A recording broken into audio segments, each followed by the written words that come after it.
పుష్ప సినిమాతో అల్లు అర్జున్ రేంజ్ మారిపోయింది.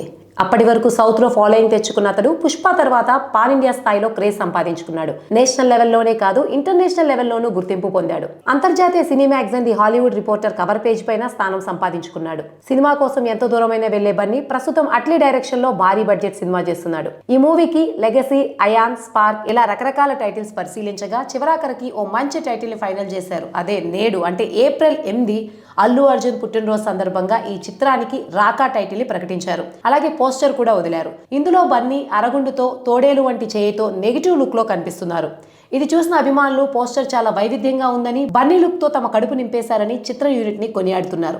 రాకా సినిమా విషయానికి వస్తే ఇది పునర్జన్మల కాన్సెప్ట్ తో తెరకెక్కుతున్న చిత్రం అని సమాచారం. ఇందులో బన్నీ ద్విపాత్రాభినయం చేస్తున్నట్లు ముందు నుంచి ప్రచారం జరుగుతోంది. ఈ క్రమంలో నేడు రాక్షసుడిగా బన్నీ లుక్ ని వదిలినట్లు తెలుస్తోంది. ఇకపోతే ఈ మూవీలో బాలీవుడ్ స్టార్ హీరోయిన్ దీపికా పదుకునే కథానాయికగా నటిస్తుంది. అలాగే మరో 2 హీరోయిన్లు కూడా ఇందులో భాగం కానున్నారని తెలుస్తోంది. వచ్చే ఏడాది సమ్మర్లో ఈ సినిమాని రిలీజ్ చేసేందుకు సన్నాహాలు చేస్తున్నారు.